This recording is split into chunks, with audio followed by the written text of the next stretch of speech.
This is a Squiz podcast. We're your shortcut to being informed.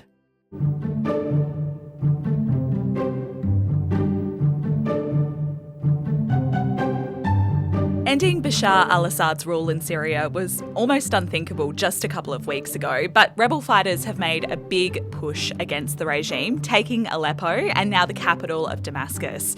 So to help you get your bearings, we'll give you a recce on Assad and his brutal regime. Squiz Shortcuts is the backstory to the big news stories. I'm Alice Dempster. And I'm Andrew Williams. Andrew, last week we had a gallop through Syria's civil war, but things have progressed really quickly on the ground. On Sunday, rebel fighters took control of Damascus, the Syrian capital, and Bashar al-Assad and his family are said to have fled to Russia. And this is a turning point for Syria because what comes next, no one is really sure. The rebels aren't just one group, and that makes it complicated. And alongside that, there are extreme Islamists involved. I heard one commentator say al-Qaeda, Islamic State, they're all involved, so it's far from clear as to what happens from here. The hope is that things are as calm as possible, but Syria has a very bloody recent past, so it's something that people are watching very closely as to how things will be different to Assad's regime. But the man himself was a notorious dictator. Who came to power in 2000 after the death of his father Hafez, who ruled the country for 29 years, and very much like his son, with an iron fist.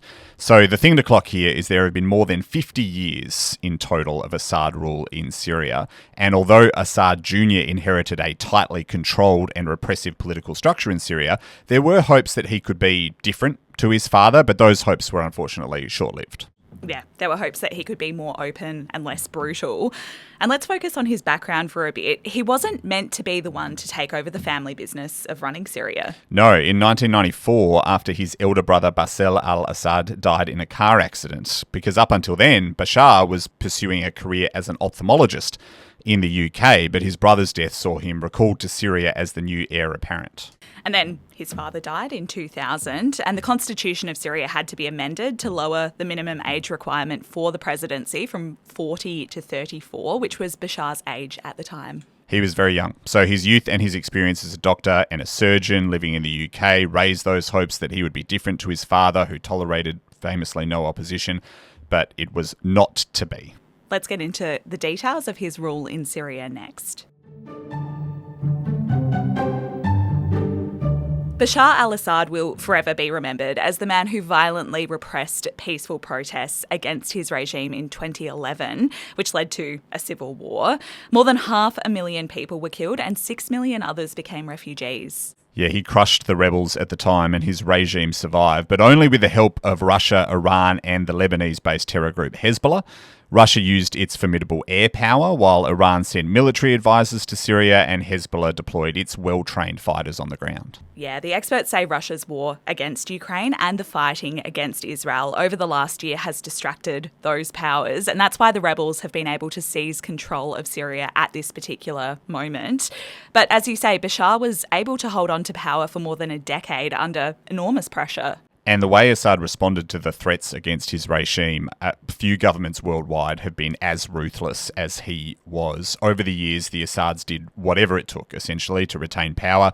Executions, torture, using chemical weapons against their own people as well. And that wasn't responsible for the worst of the civilian death toll. Tell me about barrel bombs. So Bashar instructed the Syrian Air Force to drop barrel bombs on residential neighbourhoods in parts of the country controlled by the rebels. Now, barrel bombs were improvised weapons, basically oil drums filled with explosives and metal fragments that were dropped without guidance from helicopters. So they typically hit the ground with these huge explosions and then shrapnel went everywhere.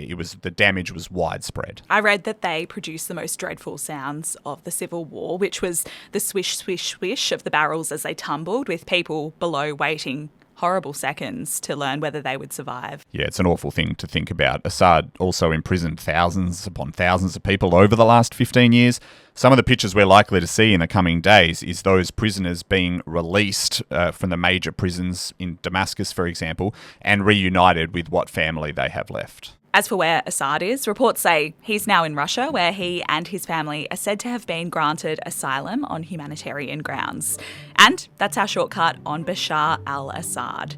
Thank you for listening, and remember to share this episode with your mates who want to hear the backstory to the big news stories. And don't forget, if you have an idea for a future Squiz shortcut, we love to hear them, and we love to hear from you. You can contact us at hello@thesquiz.com.au. Until next time.